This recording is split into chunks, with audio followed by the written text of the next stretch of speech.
Hi hello నమస్తే, welcome to my channel. మనకు కొత్త రెసిపీతో మేము ముందుకు వచ్చాను.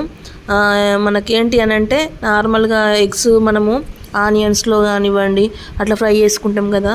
నేను ఏంటి అంటే కొత్తగా టమాటాతో పాటు ఎగ్ ఫ్రై చేశానండి. టేస్ట్ అయితే చాలా బాగుంది.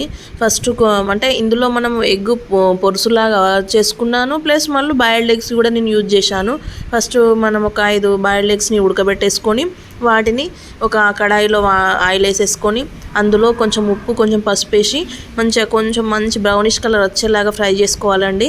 అట్లా ఫ్రై చేసుకోవడం వల్ల మనకు కొంచెం టేస్ట్ కానివ్వండి అదేంటి అని అంటే అలా మంచిగా మన బ్రౌన్ కలర్ వచ్చేలాగా ఫ్రై చేసుకున్న తర్వాత వాటిని తీసుకొని పక్కన పెట్టేసుకొని అదే కడాయిలో మరి కొంచెం ఆయిల్ పోసుకొని అందులో పోపు దినుసులు అవన్నీ వేసుకొని మంచిగా ఫ్రై చేసుకోవాలండి.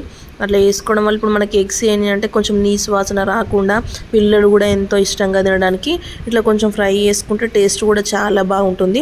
అందుకోసం అని చెప్పేసి ఫస్ట్ ఎగ్స్ని మనం ఆయిల్లో కొంచెం ఉప్పును పసుపు వేసుకొని ఫ్రై చేసుకుంటే బాగుంటుంది. మళ్ళీ వాటిని ఏంటి అంటే మనం వేయగానే కదపకూడదండి.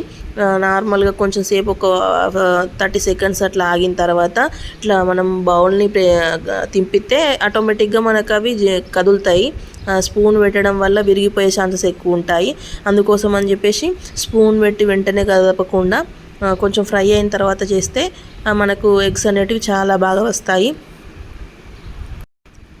అలాగే అందులో కొంచెం ఆయిల్ పోసుకొని పోపు దినుసులు వేసుకొని మనకి ఏంటి అని అంటే కరివేపాకు పచ్చిమిర్చి అవన్నీ మంచిగా వేగేలాగా ఫ్రై చేసుకున్న తర్వాత అందులోనే ఆనియన్స్ టమాటా అల్లం వెల్లుల్లి పేస్ట్ పసుపు ఉప్పు అవన్నీ వేసుకొని మంచిగా మగ్గనివ్వాలండి.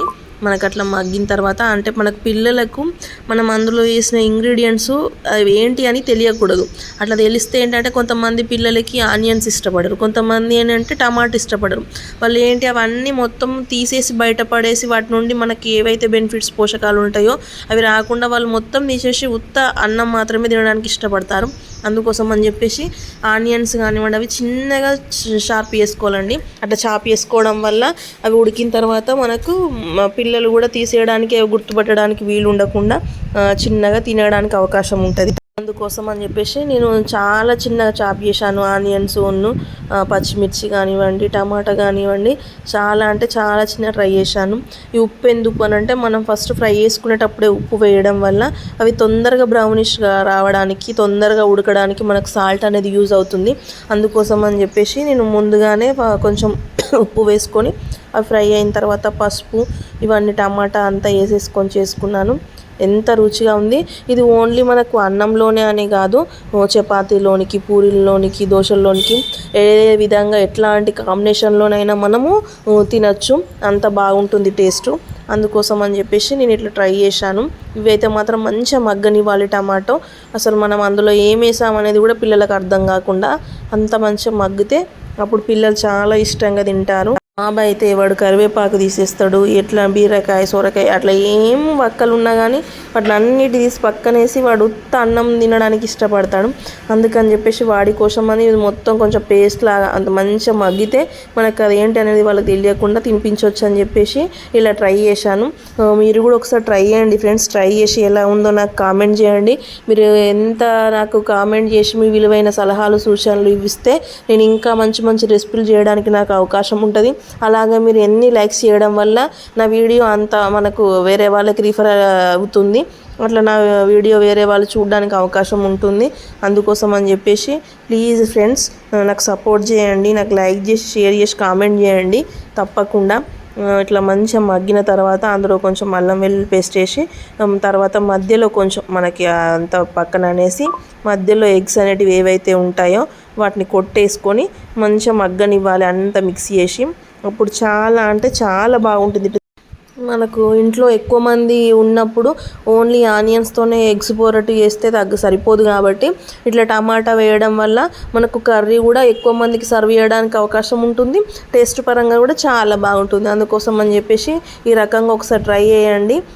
అసలు మనకు తక్కువ ప్రాసెస్లో ఒక మంచి రెసిపీ ఇది. చాలా అంటే చాలా బాగుందండి టేస్ట్. ఒకసారి ట్రై చేయండి. ఇంకా మీకు ఏమైనా ఇష్టమైన రెసిపీ ఉన్నా కూడా నాకు కామెంట్ చేయండి, నేను తప్పకుండా ట్రై చేస్తాను నా స్టైల్లో. నచ్చినట్టయితే మీరు అప్పుడు మళ్ళీ నాకు మీ కామెంట్ రూపంలో తెలియజేయండి. చెప్పండి ఫ్రెండ్స్, ఇంకా మీ ఒపీనియన్స్ ఏమున్నా కూడా నాకు. ఇట్లా బాగా కలుపుకొని మిక్సీ చేసుకొని మంచిగా మనం మిక్సీ చేసేటప్పుడు కొంచెం హై ఫ్లేమ్లో పెట్టుకోవాలి. ఆ ఎగ్ అనేది మనకు బౌల్కి కాకుండా విడిగా రావడానికి కొంచెం మనం హై ఫ్లేమ్లో పెట్టేసుకుంటే అప్పుడు ఎగ్ అనేది మంచిగా ఉంటుందండి. తర్వాత మొత్తం కలిపేసుకున్నాక అప్పుడు మనం కొంచెం లో ఫ్లేమ్లోకి మీడియం ఫ్లేమ్లోకి సెట్ చేసుకుంటూ దాన్ని అడ్జస్ట్ చేసుకుంటూ ఉడికించుకోవాలి. అంతే అండి, చాలా సింపుల్ రెసిపీ. ఒక 5 నిమిషాలు ఇట్లా అయిపోయిన తర్వాత లాస్ట్కి చివరిగా కొత్తిమీరతోని గార్నిష్ చేసుకుంటే మనకు ఎగ్తోని టమాటా కర్రీ రెడీ అండి. సూపర్ ఉంటుంది టేస్ట్. ఒకసారి ట్రై చేయండి. నా ఛానల్ని మాత్రం సబ్స్క్రైబ్ చేసుకోవడం మర్చిపోవద్దు, కామెంట్ చేయడం కూడా మర్చిపోవద్దు. ప్లీజ్ అండి, లైక్ చేయండి, షేర్ చేయండి, సబ్స్క్రైబ్ చేయండి, నాకు సపోర్ట్ చేయండి. థ్యాంక్ యూ అండి, thank you so much for your support. ఇప్పటి వరకు చాలా సపోర్ట్ చేశారు, ఇక ముందు కూడా చేస్తారని అనుకుంటున్నాను. థ్యాంక్ యూ అండి, బాయ్.